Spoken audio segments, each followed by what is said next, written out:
Hey, this is Kern from Kern's Complete Automotive Care here with a few car care tips to help keep you guys safe on the road. What to carry in a winter car care kit? One of them would be probably some safety items, maybe some safety triangles or a roadside flare. Some nice LED flares nowadays that light up and they don't use a lot of battery and they stay bright for a very long time. And no fire hazard with those. Water, always need water. And if you ask a lot of the ladies that I know, a piece of chocolate is probably the best thing to keep in your emergency kit. Got that from my sister, by the way. Your vision is important. It's important to be able to see, so we want to check the lights and also the wipers, the windshield, all of the windows around the car. We want to make sure that they're in good shape, no cracks and things that would get in the way of your vision. Another kind of important tip is keep things clean and dry on the inside. You get in the car with a bunch of snow on your boots and you let it thaw out inside the car, you leave puddles inside. Those puddles turn to ice and it's hard to defrost. When they heat it up, it fogs up the inside of the windows. So best to, as much as you can, keep the water out of the inside of the car when you get in and out. You'll enjoy life a little bit better. Another thing that's pretty important is make sure you can see when it's raining or cars are coming at you. If you can't see through the windshield, get a lot of glare. Could be a little safety item, safety concern. So we always check the wiper blades. I like to check them when they're wet and wipe the windshield, make sure there's no streaks, and it cleans the windshield all the way. On this one we got two different size blades. We're going to put new blades on this one and then polish the windshield. Even though it has a crack in it, she'll probably end up replacing it, but just to get everything nice and clean, we'll oversee it. Anytime we want to make sure we have more than 30 seconds of tire tread depth. That's that number right there. One other inexpensive way to do this, if you don't have a tire tread depth gauge, is grab Lincoln. And if you look here, you look at the top of Lincoln's head, and it lines right up just like that. Let me show you how we use either one of these. I want to show you on a tire a few of the things that we look at. See this wear bar right here? This is an indicator that the manufacturer puts into the tires. Several of them around the circumference of the tire, but when that's a visual indicator when your tire's worn out. So you can see how far down it is below the depth of the top of the tread.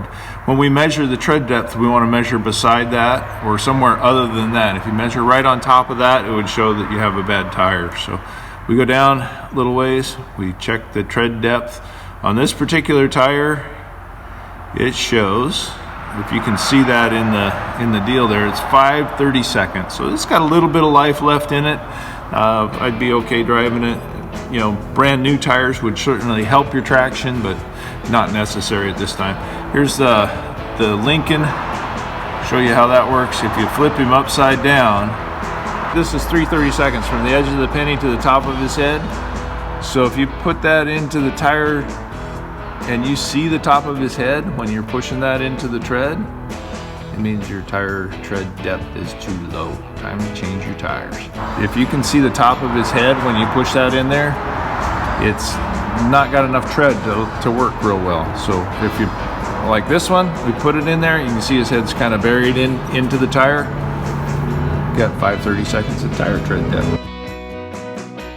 Checking under the hood, we want to make sure all of our fluids are full and they look clean and fresh. So the cooling system, one thing you may not think about is windshield wiper fluid. We use a lot more of that in the winter time to wash the window off when you go through a puddle.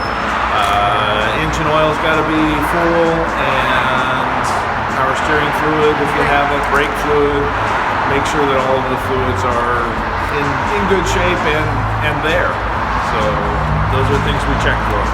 Under the hood we have yellow. Yellow usually is water. This one is for the windshield washer solvent, the washer fluid that goes on the window. Power steering fluid. You want to make sure you have some in there. You usually see through the side. These are clear bottles. You can see through the side of them. See what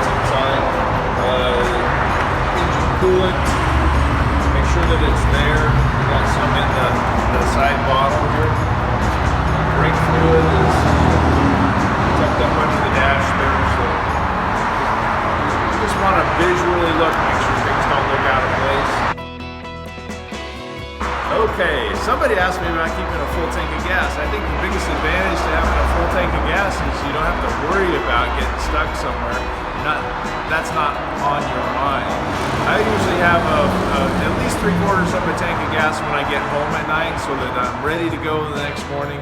Don't have to worry about the power going out. Don't have to worry about anything. If you go to your favorite gas station and they're not able to pump gas, things happen in the wintertime. A little more than the summertime, I guess, but make sure you got a full tank of gas. All right, thank you guys for joining me for these 5 very simple tips that you can do to help keep your car safe on the road, help you feel safer when you're out there.